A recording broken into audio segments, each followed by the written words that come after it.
আসসালামু আলাইকুম। বিসমিল্লাহির রহমানির রহিম। ডাক্তার খাস্তগি সরকারি বালিকা উচ্চ বিদ্যালয়ের পক্ষ থেকে অনলাইন শ্রেণীকক্ষে সপ্তম শ্রেণীর সকল শিক্ষার্থীকে স্বাগতম।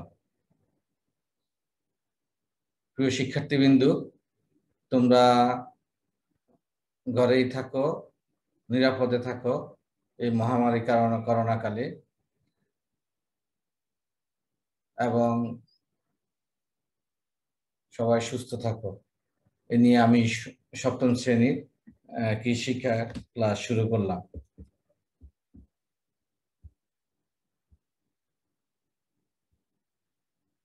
আমার পরিচিতি: আমি মহসিন হাওলাদার, সহকারী শিক্ষক, ডাক্তার খাস্তগি সরকারি বালিকা উচ্চ বিদ্যালয়।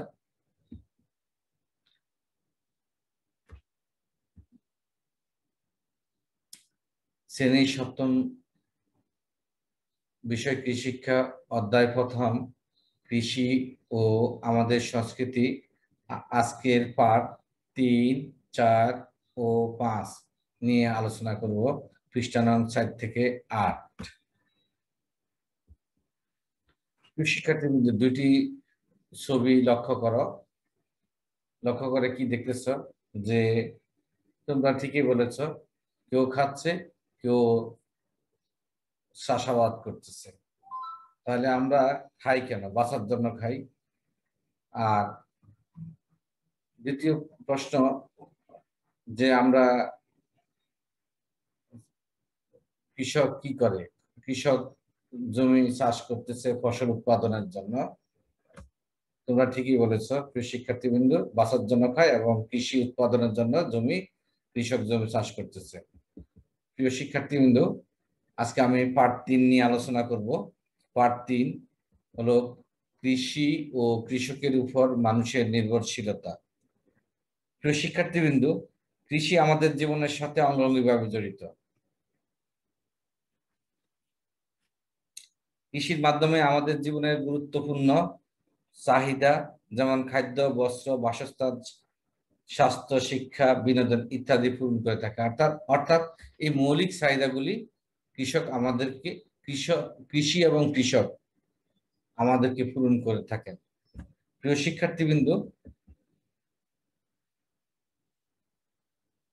শিখন ফল, এই পাঠ শেষে শিক্ষার্থীরা কি শিখবে? খাদ্য উৎপাদন কৃষি একমাত্র মাধ্যম তা বলতে পারবে। আঁশ ফসলের উপর মানুষ নির্ভরশীল কেন তা ব্যাখ্যা করতে পারবে।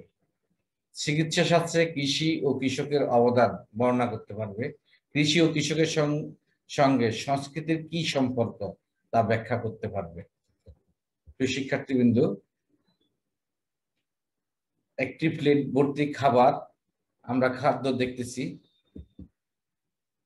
আর কৃষক জমিতে কৃষি চাষ করতেছে, কৃষিকাজ করে ফসল উৎপাদন করতেছে। অর্থাৎ ফসল উৎপাদন করেই কৃষক আমাদের জন্য খাদ্য সরবরাহ করে। অর্থাৎ মানুষের মৌলিক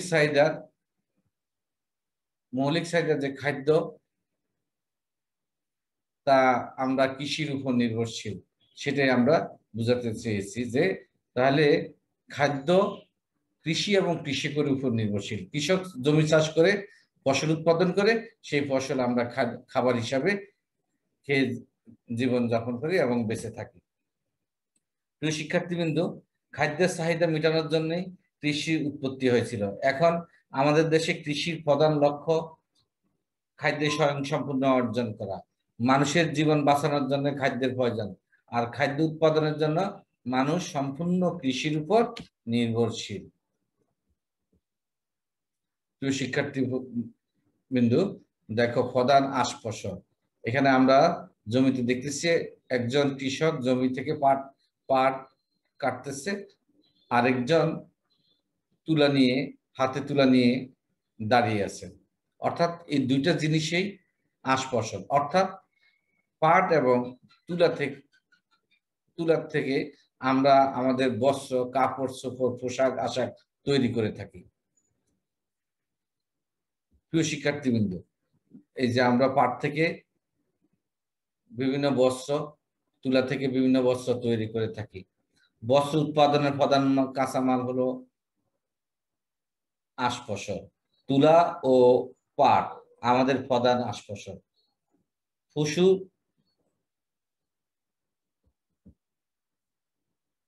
পশুর চামড়া, পশুর পশম দিয়ে বস্ত্র তৈরি করা হয়।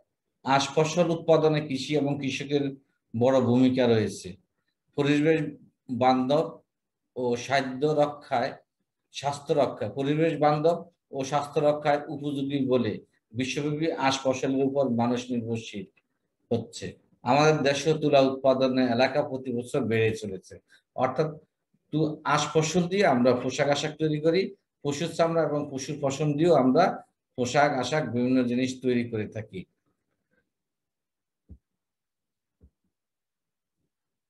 প্রিয় শিক্ষার্থীবৃন্দ, এখানে কিছু আসবাবপত্র এবং বাসস্থান নির্মাণ তৈরি দেখতেছ। অর্থাৎ মানুষের মৌলিক চাহিদা পূরণে যে বাসস্থান, সেটাও কৃষির উপর আমরা নির্ভরশীল।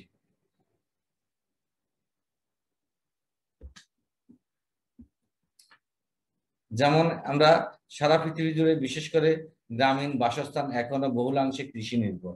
অর্থাৎ কৃষি যেমন বাগান তৈরি করা, গাছ লাগানো, খড় খড় উৎপাদন করা, যেটা ঘরের ছাউনি নির্মাণ কাজে লাগে, বাঁশ উৎপাদন করা, যে বাঁশ দিয়ে আমরা ঘর তৈরি করে থাকি।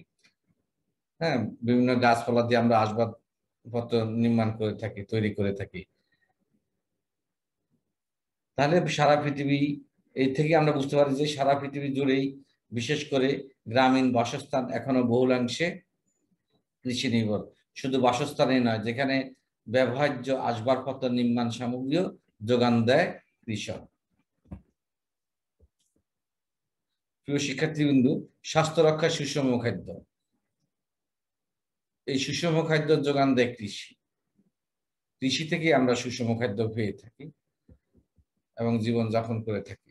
প্রিয় শিক্ষার্থীবৃন্দু, চিকিৎসা শাস্ত্রে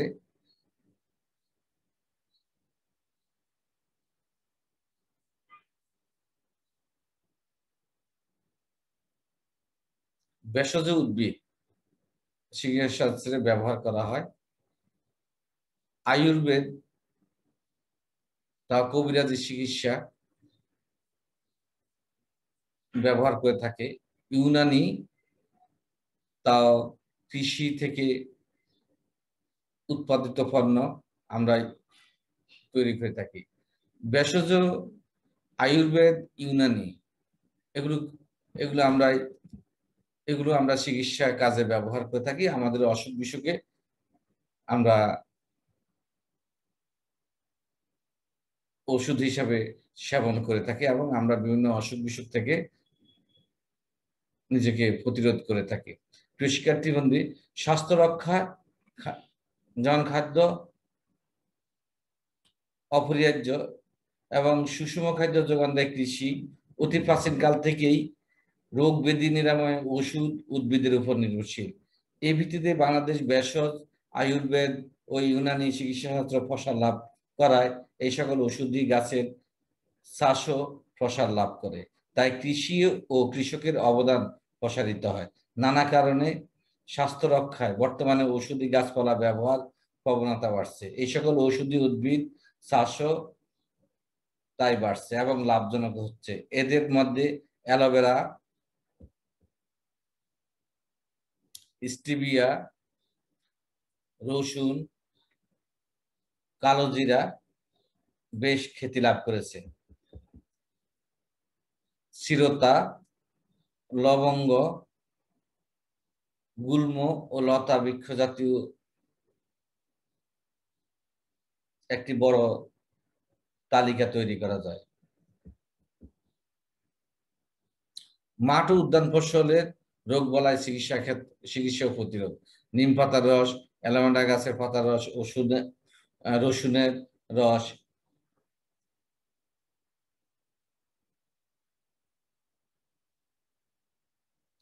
ব্যবহার করে সুফলদায়ক প্রমাণিত হয়েছে।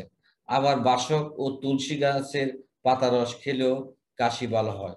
থানকুনি ও পাথরকুচি পাতার রস আমাশয় রোগ নিরাময় করে। এই সকল উদ্ভিদজাত ওষুধের বড় গুণ হচ্ছে এগুলো পার্শ্ব প্রতিক্রিয়া মুক্ত এবং পরিবেশ বান্ধব। প্রিয় শিক্ষার্থীবৃন্দ, এবং আমরা শিক্ষা নিয়ে শিক্ষা আমাদের মৌলিক চাহিদার মধ্যে একটি, দেখো পাশে একটি চিত্র আছে, সেই চিত্রটি দেখতে পাচ্ছ যে এগুলো কাগজ। এই কাগজ আখের বা বাঁশ এবং গেওয়া কাঠ থেকে তৈরি, এবং কাঠ পেন্সিল গাছ, দুন্দুল গাছের কাঠ দিয়ে তৈরি করা হয়। প্রিয় শিক্ষার্থীবৃন্দ,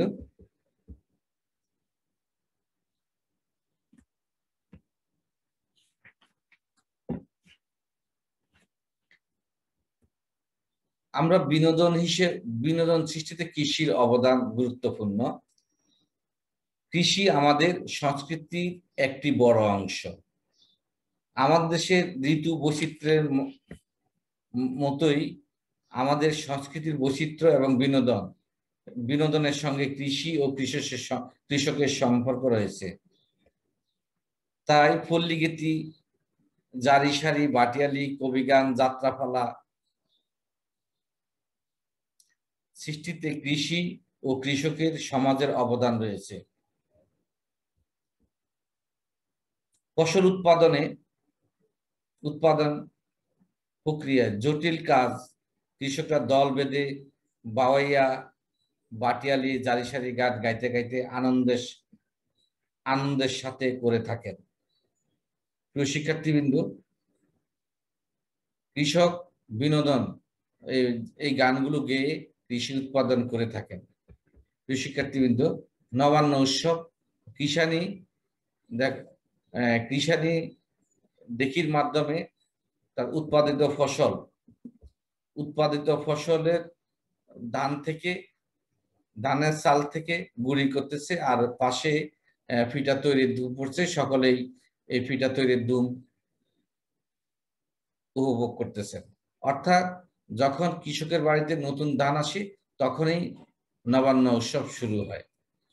আর এই নবান্ন উৎসব গ্রাম বাংলার সকল কৃষানি নতুন ধান দিয়ে উপভোগ করে থাকেন। নিচের কোন কৃষি উপকরণ থেকে কোন দ্রব্যাদি উৎপন্ন হয় তা বাছাই করে খাতায় লিখো।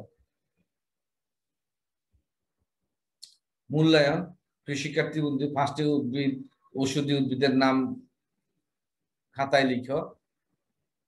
কৃষি থেকে বাসস্থান উপযোগী কি কি পণ্য পেয়ে থাকি? 8 জাতীয় ফসল কি কি? কৃষির প্রধান লক্ষ্য কি? এই প্রশ্নের উত্তরগুলো প্রিয় শিক্ষার্থীবৃন্দ তোমরা খাতায় লিখে স্কুল খোলার পর দেখাবে। বাড়ির কাজ, এই প্রশ্নটিও তোমরা খাতায় লিখবে। মানুষের মৌলিক চাহিদা, খাদ্য, বস্ত্র, বাসস্থান, চিকিৎসা, শিক্ষা, এই ক্ষেত্রে কৃষির অবদান ব্যাখ্যা করবে। প্রিয় শিক্ষার্থীবৃন্দ, আমরা পার্ট 4 নিয়ে এখন আলোচনা করব। পার্ট 4 আছে কৃষি পরিবেশ, বাংলাদেশের ঋতুচক্র ও কৃষিজ উৎপাদন। প্রিয় শিক্ষার্থীবৃন্দ, ঋতুচক্রের সাথে কৃষি পরিবেশের একটি সম্পর্ক রয়েছে। তোমরা জানো যে বাংলাদেশ 6 ঋতুর দেশ। এই দেশে ঋতু নিরপেক্ষ ফল হিসাবে কলা, পেঁপে, 6টি ঋতু। এই 6টি ঋতুর নাম এখন আমরা শিখন ফল, এই পাঠশালার শিক্ষার্থীরা কলা ও পেঁপে ঋতু নিরপেক্ষ ফল বলার কারণ বর্ণনা করতে পারবে।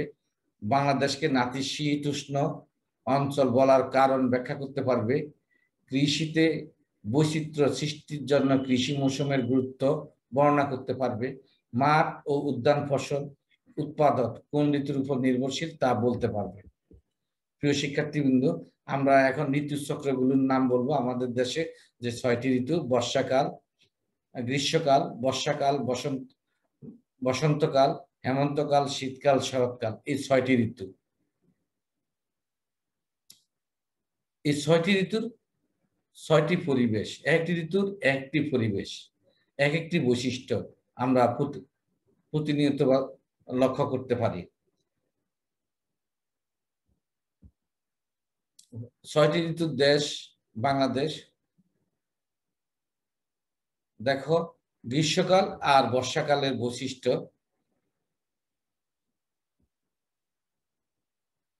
হেমন্তকাল এবং শরৎকালের বৈশিষ্ট্য চিত্রগুলো দেখি আমরা বুঝতে পারতেছি। শীতকাল এবং বসন্তকালের বৈশিষ্ট্য আমরা চিত্রগুলো দেখে বুঝতে পারছি। বসন্তকে ঋতুগুলোর রাজা বলা হয়, ঋতুরাজ বসন্ত বলে থাকি আমরা। আমরা এখন ঋতু নিরপেক্ষ ফল, যেমন পেঁপে, কলা ঋতু নিরপেক্ষ ফল।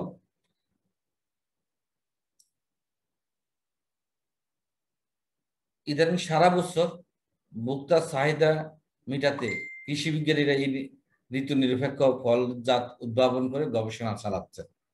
প্রিয় শিক্ষার্থীবৃন্দ,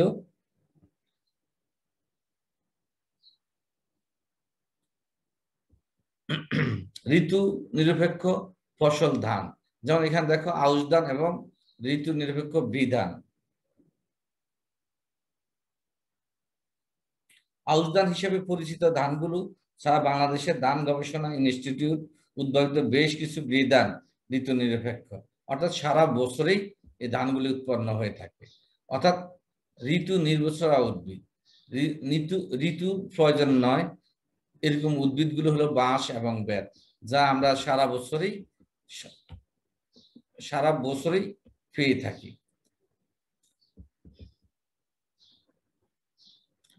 শিক্ষার্থীবৃন্দ, আমরা এখানে পাট গাছ দেখতেছি, পাট গাছে পাটের বীজ দেখতেছি।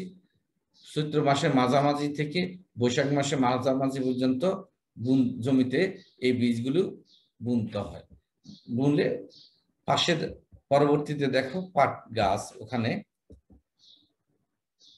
তারপর বোরো ধান, ফাল্গুনের শুরুতে বোরো ধানের বীজ গজাতে হয়, বীজ গজিয়ে চারা উৎপাদন করতে হয়। তারপর সেই চারা ফাল্গুনের শেষ সপ্তাহ থেকে চৈত্রের মাঝামাঝি পর্যন্ত মাঠে চারা রোপণ করতে হয়। সারা বছর উৎপাদিত সবজি, যে সকল সবজি সারা বছর আমরা পেয়ে থাকি, যেমন পাট শাক, ধনে পাতা, পুঁই শাক, ডাঁটা শাক, লাল শাক, লাউ শাক, এই ফসলগুলি আমরা সারা বছরই পেয়ে থাকি। আরো পেয়ে থাকি কুমড়া, পটল, টমেটো, ঢেঁড়স ইত্যাদি ফসলগুলো আমরা সারা বছর পেয়ে থাকি। প্রিয় শিক্ষার্থীবৃন্দু, আমরা যে ফসলগুলো উৎপাদন করি সেই ফসল উৎপাদনের জন্য আমরা মাটি সম্পর্কে জানতে হবে। যেমন নদী অববাহিকায় এই মাটির প্রাধান্য বেশি, বেলে দোআঁশ মাটি। এঁটেল মাটি, উঁচু অঞ্চলে এই মাটির প্রাধান্য বেশি। কালো জৈবযুক্ত পদার্থযুক্ত মাটি, হাওর অঞ্চলগুলোতে এই মাটির প্রাধান্য বেশি। কালো জৈব পদার্থযুক্ত মাটি বছরের একটা সময় প্লাবিত থাকে। শিক্ষার্থী বন্ধু, মাটির পার্থক্যের প্রভাবে কৃষির বৈচিত্র্য হয়ে থাকে। কৃষি মৌসুম, প্রিয় শিক্ষার্থীবৃন্দ, আমরা কৃষি মৌসুম, তোমরা দুইটি চিত্র দেখতেছো, এখানে মৌসুমের নাম লেখা আছে, খরিফ ক্রপস এবং রবি ক্রপ। অর্থাৎ রবি এবং খরিফ এই দুইটা মৌসুম। তারপর খরিফকে আমরা আবার দুইটা ভাগে ভাগ করতে পারি। খরিফ হলো খরিফ 1, খরিফ 2। খরিফ 1 হলো চৈত্র থেকে জ্যৈষ্ঠ মাস, আর আষাঢ় থেকে আশ্বিন মাস পর্যন্ত হলো খরিফ 2। কার্তিক থেকে ফাল্গুন পর্যন্ত রবি, এই মৌসুমকে রবি মৌসুম বলা হয়। প্রিয় শিক্ষার্থীবৃন্দ, যদিও আমার দেশে 6টি ঋতু, তবে আমরা বছরে এই 6 ঋতুর দেশ হলেও 3টি ঋতু আমরা কৃষি নির্ভর, বেশি কৃষি ঋতু 3টি। একটা হলো রবি শীতকাল যেটা খরিফ 1 এবং গ্রীষ্মকাল, খরিফ 2 হলো বর্ষাকাল যেটা ঋতুভেদে ফসল উৎপাদনের ভিন্নতা দেখা যায়। শীতকালে শাকসবজি ও গ্রীষ্মকালের ফলমূল উৎপাদন বেশি হয়, বিশেষ করে জ্যৈষ্ঠ মাসে দেশীয় নানা সুমিষ্ট ফলের সমাহার বেশি থাকে বলে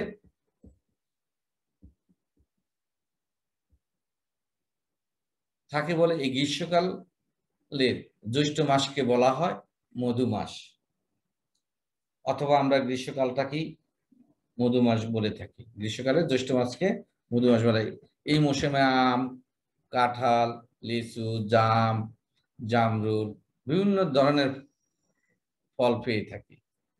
এবং রবি মৌসুমে বা শীতকালে প্রচুর পরিমাণে আমরা শাকসবজি পেয়ে থাকি। তোমরা তিনটা চিত্রের মাধ্যমে দেখতে পাচ্ছ যে বিভিন্ন রকমের সবজি এখানে দেখা যাচ্ছে। নৃতাত্ত্বিক পরিবেশ, প্রিয় শিক্ষার্থীবৃন্দ, এখানে বিভিন্ন বনের, পাহাড়ের, সমতল উপকূলীয় বনের চিত্র দেওয়া আছে।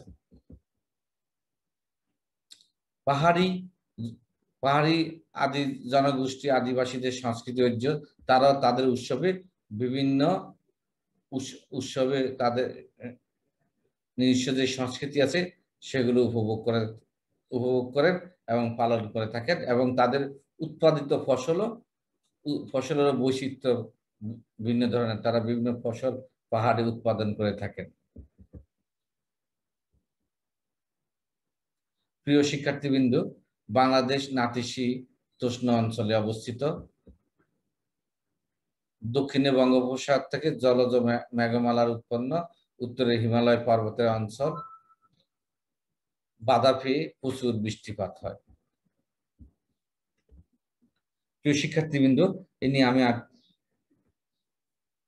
বাংলাদেশ পৃথিবীর উপক্রান্তীয় অঞ্চলে অবস্থিত। দক্ষিণে বঙ্গোপসাগর থেকে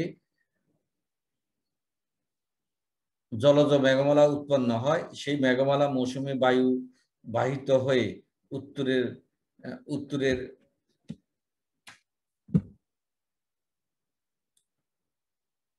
যে হিমালয় পার্বত্য অঞ্চলে বাধা পেয়ে প্রচুর বৃষ্টিপাত ঝরায়। আবার এই পর্বতমালা দেওয়ালের মতো শীতকালে সাইবেরিয়া থেকে হিমশীতল বায়ু প্রবাহ আটকে দেয়, ফলে শীত কম হয়। এই কারণে আমাদের দেশকে জীববৈচিত্র্য ও বিশেষ করে উদ্ভিদ বৈচিত্র্যের দেশ হিসেবে আমরা পরিচিত। প্রিয় শিক্ষার্থীবৃন্দ, মূল্যায়ন, তোমরা বাড়িতে এই কাজগুলো খাতায় লিখে নিবে। পাটের বীজ বুনতে হয় কোন সময়ে, বোরো ধানের বীজ তলায় বীজ গজাতে হয় কোন সময়, ঋতু নিরপেক্ষ ফল কি কি, নদী অববাহিকায় কোন মাটি পাওয়া যায়, বাড়ির কাজ করবে, বাংলাদেশের পরিবেশগত অবস্থানের বর্ণনা করবে, আবহাওয়া তারতম্যের কারণে কৃষি উৎপাদনে কৃষি মৌসুমের গুরুত্ব ব্যাখ্যা করো। প্রিয় শিক্ষার্থীবৃন্দ, আমরা এখন পার্ট 5 নিয়ে আলোচনা করব। পার্ট 5 কৃষি উৎপাদনে বৈচিত্র্য। প্রিয় শিক্ষার্থীবৃন্দ, পার্ট 5 হলো কৃষি উৎপাদনে বৈচিত্র্য। এই কৃষি বৈচিত্র্য নিয়ে আমরা আলোচনা করে থাকব।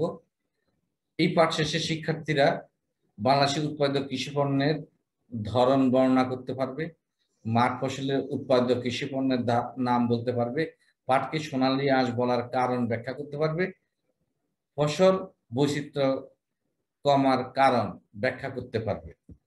প্রিয় শিক্ষার্থীবৃন্দ, ছবিগুলো লক্ষ্য করো। আমরা এখানে আম, পেঁয়াজের ফুল, ধান এবং বিভিন্ন সবজি কৃষক মাঠ থেকে নিয়ে যাচ্ছে, অর্থাৎ এই থেকে বাংলাদেশের কৃষিতে বৈচিত্র্য লক্ষ্য করা যায়। অর্থাৎ বাংলাদেশের উদ্ভিদ ও প্রাণী বৈচিত্র্য বহুমাত্রিক। এদেশে বিভিন্ন শস্য যেমন ফুল, ফল, শাকসবজি, নির্মাণ সামগ্রী, তন্তু, ঔষধি গাছ প্রভৃতি উৎপাদন করা যায়। অপরদিকে রকমারি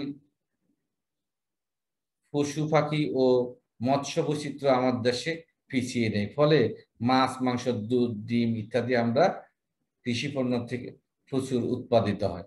আমরা সেই জিনিসগুলো এখন দেখব। প্রিয় শিক্ষার্থী থেকে আমরা কৃষি থেকে কি কি উৎপাদিত পণ্য পেয়ে থাকি। যেমন আমরা ফুল পেয়ে থাকি, ফল পেয়ে থাকি, জ্বালানি তেল, জ্বালানি পেয়ে থাকি। প্রিয় শিক্ষার্থীবৃন্দ, তারপর শাকসবজি ও মশলা পেয়ে থাকি। কৃষি উৎপাদিত পণ্য বৈচিত্র্য। কৃষিক্ষেত্রে আরো দেখো, কৃষি থেকে আমরা আট জাতীয় ফসল পেয়ে থাকি, নির্মাণ সামগ্রী পেয়ে থাকি, মাছ মাংস পেয়ে থাকি, দুধ ডিম পেয়ে থাকি এবং চামড়াজাত দ্রব্য পেয়ে থাকি। এগুলি সবই কৃষিজাত দ্রব্য এবং এগুলো কৃষি উৎপাদনে পণ্য বৈচিত্র্য। প্রিয় শিক্ষার্থীবৃন্দ, আমরা একটি কৃষি ফসলের মাঠ দেখতে পাচ্ছি, একটি খোলা মাঠ দেখতে পাচ্ছি। অর্থাৎ খোলা মাঠে যে ফসল উৎপাদন করা যায়, এদেরকে সাধারণভাবে মাঠ ফসল বলা হয়। অর্থাৎ বেড়াবিহীনভাবে মাঠকে খোলা মাঠ বলা হয়।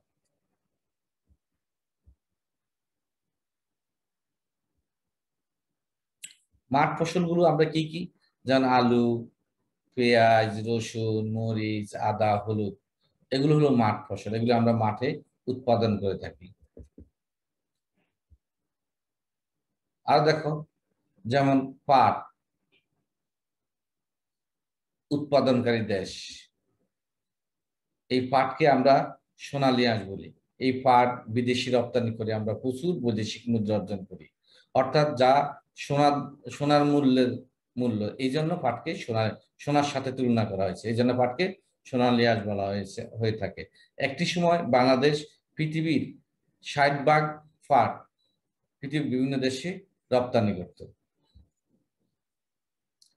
যা বৈদেশিক মুদ্রা হিসাবে আমরা উপার্জন করে থাকি।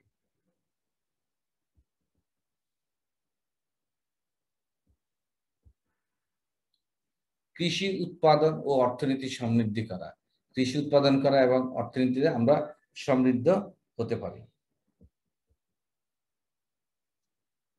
বাংলাদেশের বিভিন্ন জাতের ধান, 50 বছর আগে 200 জাতের ধান এই দেশে জন্মাতো। প্রিয় শিক্ষার্থীবৃন্দ, এখন এই ধানের জাতগুলো বিলুপ্ত হয়েছে। এখন সেই জায়গা দখল করে নিয়েছে উচ্চ ফলনশীল জাতের ধান। এখন বর্তমানে আমরা আমাদের জমিগুলোতে উচ্চ ফলনশীল জাতের ধান উৎপাদন করে থাকি।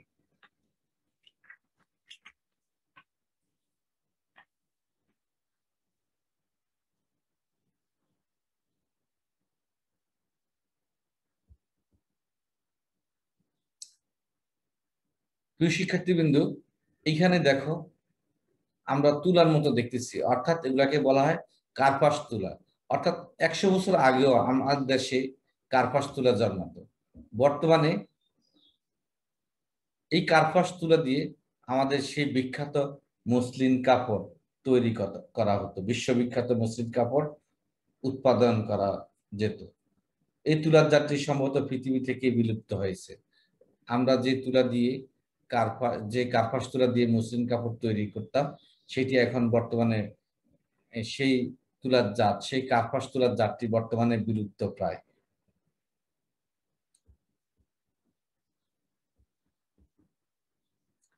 এখানে দেখো বিভিন্ন জাতের কার্পাস তুলা রয়েছে। বিভিন্ন উৎপাদন, আমাদের দেশেও এই তুলাগুলো উৎপাদন করা হয়ে থাকে।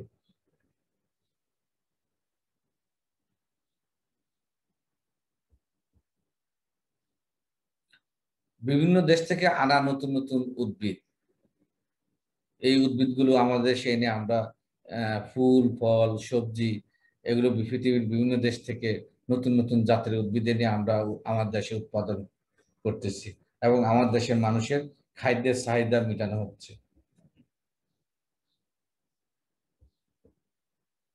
এখন আমরা একটু মূল্যায়ন দেখব।